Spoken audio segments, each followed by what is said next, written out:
Welcome back to the Global News Relay. I'm Bobby Fallett. And I'm Lindsay Hyatt. Our next segment comes from Cairo. The capital of Egypt has over 19.5 million people. That's more than half the population of the entire country. In Canada, that's right, we have Ryerson is in the Global News Relay as well. Yet, according to the Homeless World Cup Foundation, more than 15 millions live in slums area. Here is a report from Cairo.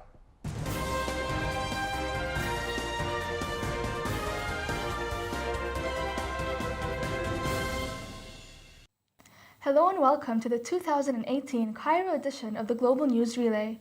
I'm Merna Saar along with Rania Khalil, and we're co-hosting for the Spring 2018 Multimedia Journalism Capstone course for the Department of Journalism and Mass Communication at the American University in Cairo. I'm Rania Khalil, and coming up on today's show, we will address the struggles of finding physical or psychological shelters in Egypt.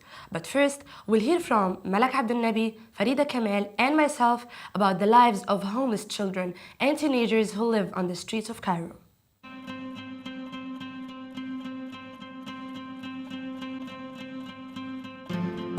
بقالي 13 سنة في الشارع. بقالي بتاع 15 سنة في الشارع. بقالي بتاع حوالي 19 سنة. بقالي سنتين. أقول لحضرتك حاجة، أنا في الشغلانة دي قبل البرنامج كمان يعني فوق 16 سنة. حلم حياتي إن هم يبصوا للأطفال الكبار. في ناس جت كتير قوي جت كلمتني وما عملتش أي حاجة ولا جابت حاجة ولا عندي ساعة. أنا نفسي أقعد أنا ومراتي في البيت يعني. أبويا كان ساب أمي وسافرت سابتني أنا وأخواتي الأربعة.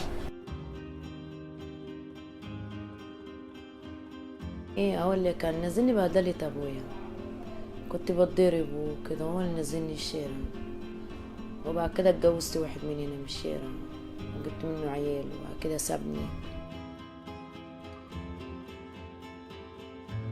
حد عايشين الطفولة اللي هو ما عاشهاش، اللي هو عاشها اغتصاب وعاشها ضرب وعاشها إهانة وعاشها كل حاجة.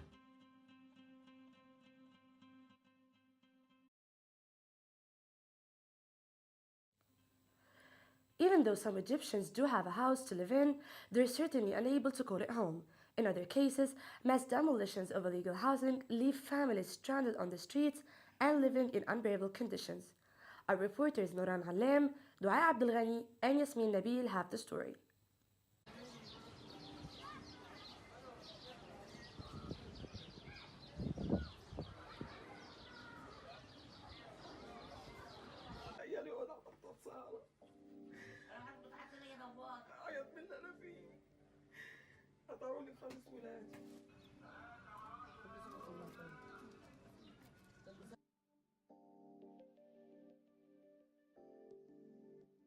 احنا اتظلمنا في البيوت اللي اتهدت دي. يعني انا بقالي متجوزه جوزي هنا من 2007، وصحاباتي البيوت اللي انا كنت ساكنه عندهم جابوا عيالهم وقعدوهم وطلع لناش شقق، ودينا عملت عشه في الشارع زي ما انت شايفه حضرتك، وقاعده فيها انا وعيالي. خدنا النطره والسقعه كلها اهو في الشارع. المشكله اللي عندي اللي هي الحيطه اللي بره، عشان بتحصل خناقه بتحصل اي حاجه بيطلع يجري على عندي. انا عندي بنت وولد، والسقف بس بتاع عشان احنا عندنا خشب هنا، فما ينفعش يتعمل اي حاجه، فانا بجلده عشان المطر بتنزل عليا في الشتاء وكده.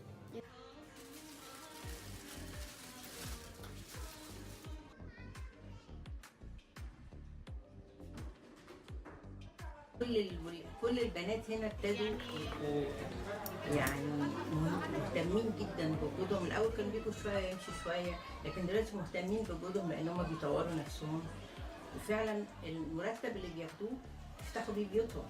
وعندنا تقريبا 100,000 واحد تانيين شغالين فيهم، تكلفه تعدي يمكن 20 مليار جنيه للوحدات دي.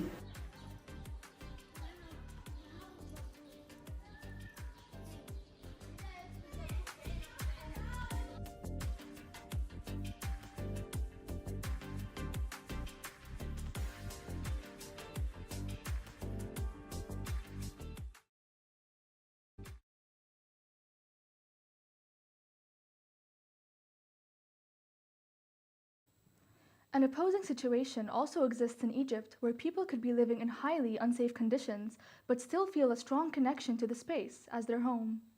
Shelter, to them, is the psychological satisfaction of having loved ones surrounding you. Jaidat Taha, Nurhan Amin, and Omar Al-Mur share their reports from the streets of Cairo. أنا ما بحبش إن أنا مع إخواتي في أولى واحدة.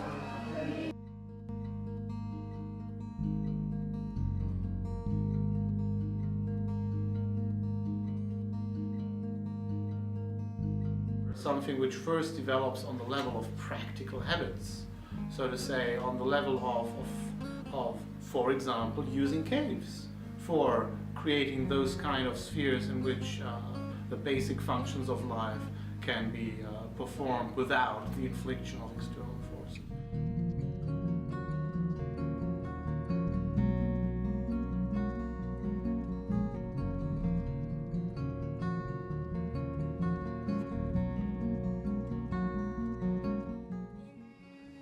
الذين يغضون أصواتهم عند رسول الله أولئك الذين امتحن الله قلوبهم للتقوى. تعبت خالص يا بنتي. أنا نفسي أطلع من هنا عشان بنتي وقعت من فوق، نفسي في مطرح أطلع من هنا خالص عشان كل ما ببص المنظر ألاقي بنتي قدامي. دولة الحمد لله وضعت على أجندة أولوياتها إنها تنقل أهالينا اللي ساكنين في المناطق ديت إلى مناطق مخططة وحضارية، وكلنا شفنا اللي حصل في منطقة زي الأسمرات.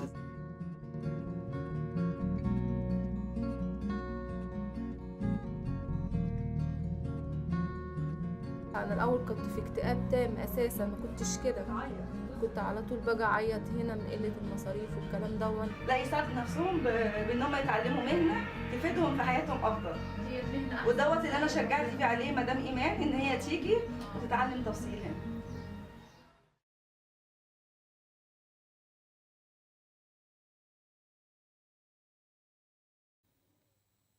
Many refugees come to Egypt to seek asylum and refuge from their home countries, whether they're in transit or plan to stay. They usually try to find work in the informal economy to make ends meet. Reporters Min Eid, Dan Al-Ansari, and Heidi Sadek spoke with foreign female maids who have found it difficult to accommodate to the hectic environment in Cairo.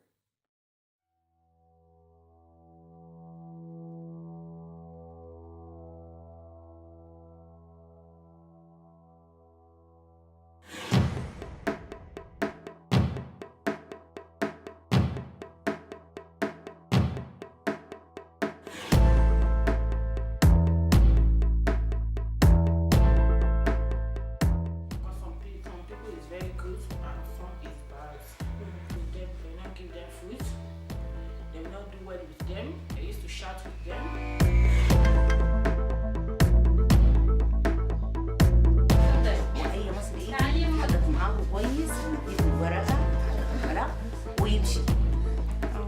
يعني انا ما عندي حق انك انت الدوله اللي انت عايش فيها ممكن يجيب لك حفظا لنفسك، يحصل لك حاجه تكون تتعرف في يوم الفلاني يوم الفلاني، صح؟ مش راضيين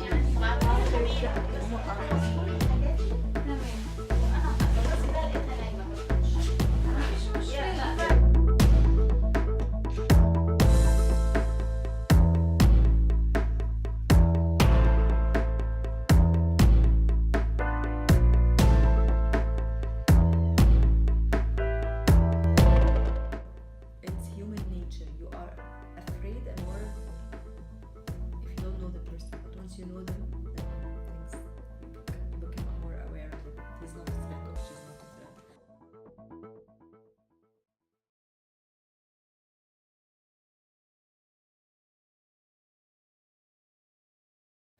Even though many of the maids we've seen have willingly come to Egypt to make a living, Syrian migrants and refugees were forced to flee their war-torn homes and seek shelter here. We will now look at the struggles that Syrians face to find a job or create jobs of their own. Our reporters Mariam Mazhar, Mahmoud Sharif, and Mariam Mustafa have this report.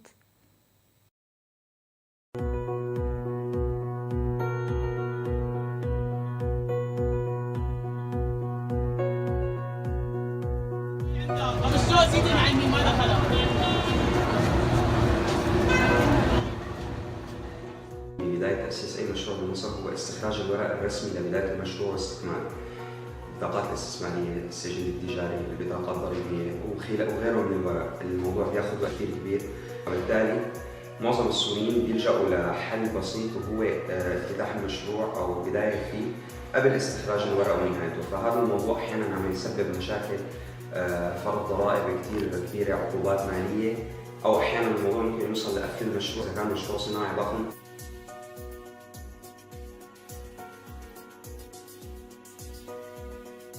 أنا مصمم أزياء بسوريا، كان عندي مصنع ملابس. هنا فتحنا يعني محل درزي يعني على الضيق، والحمد لله عملنا البطاقة الضريبية، بس السجل التجاري ما طلع كسوري، ما بيطلع لي سجل تجاري. We really supported each of them to have their own idea. We implemented it until the end, and it showed the potential of this collection of women. اللي هو they come from very different backgrounds. We work with refugees from Syria, Sudan, from Ethiopia. عزبونا فيها أكتر شيء هي كل 6 شهور بنروح نحن لنقدم، بيخصموا لنا منها شهرين، يعني بدقوا لنا اياها 4 شهور. بدك ترجع تروح 3-4 مرات لحتى يعطوك الإقامة.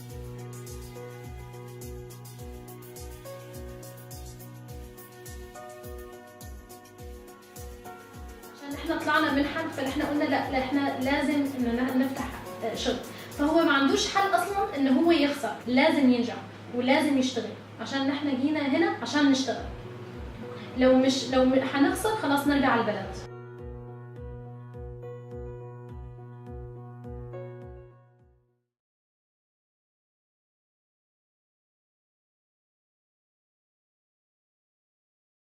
That wraps up some of the issues with shelter people face in Egypt.